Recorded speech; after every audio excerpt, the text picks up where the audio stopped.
Now, with BK3, let's get back to that. It's scheduled to be released in February.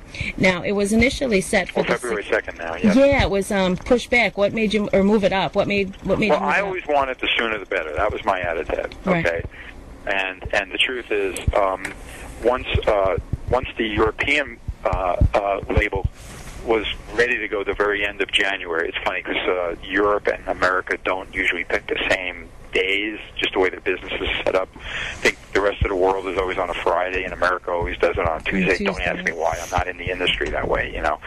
So once the European people were very certain about putting it out January 29th, it kind of moved up the North American deal, which I was actually really pleased about. I want them as coordinated as they can be, you know what I mean?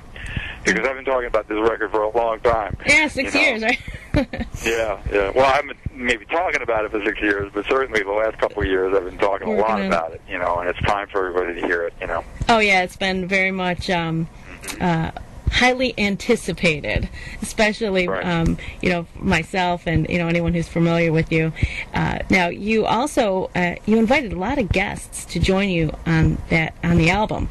How did you decide? How did you come up with your dream team, if you will?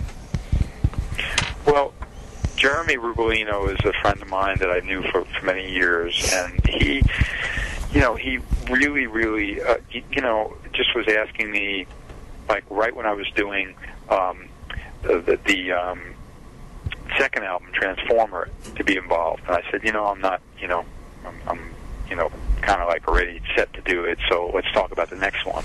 And then, about a year and a half later, when I was ready to start writing for BK3, which would become BK3 rather, I gave him a shot, and we got together, and I really liked the way we were writing songs together, and at that point we started really committing to, we're going to do the best Bruce record possible, and that's going to, he was very clear with me, I don't want you kicking and screaming if it means we got to redo things, start over, use more expensive studios, ask for huge favors. We're going to do the best we can with what we have, but just be prepared to go the extra distance this time. And I think you'll be really pleased. And he was right. It was a lot of kicking and screaming, but what I was able to accomplish with him was exceeded my expectations.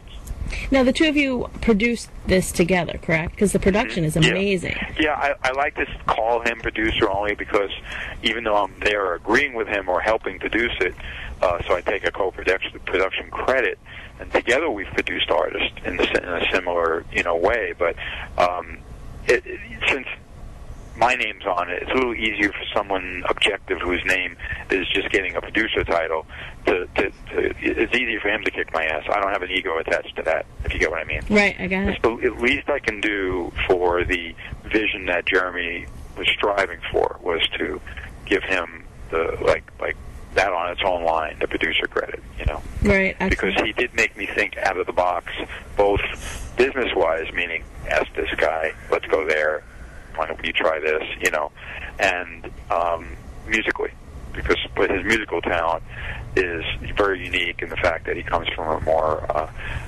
string arranger world. Okay, so he sees the guitar parts more on the musical staff, like as if a orchestra was playing them, as opposed to a rock guitarist. So it always makes me think out of the box, and that's part of our really unique working relationship that I think the proof's in the music now, that what we're able to create. Yeah, I thought it was terrific. Just listening to it was great.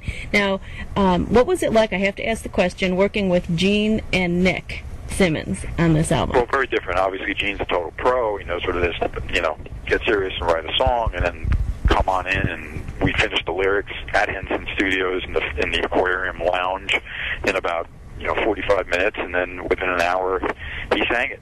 You know what I mean? And it was done. I obviously took a lot more time to finish the guitar work on it, and then we hired a string section to come in to do the string parts. But Gene was a joy to work with, and the only thing that was hard was in the beginning with Gene, because actually I was having him work on a different track, and in the songwriting process, I mean. Right. And he kept pulling it in a different direction, and I was getting really frustrated. And once Jeremy and I sat down with one idea that when Gene and I went off on a tangent, that's when Ain't Gonna Die was created. You know what I mean? So I was grateful that we finally found, we were all on the same page about something that we were all excited about, and that came out in the music, obviously. Now, Nick was totally green. That's part of why I feel Gene kind of like threw him in my lap, and said, like, would you like Nick to do a song? It was as simple as that. And I was like, funny you ask. I was going to ask you.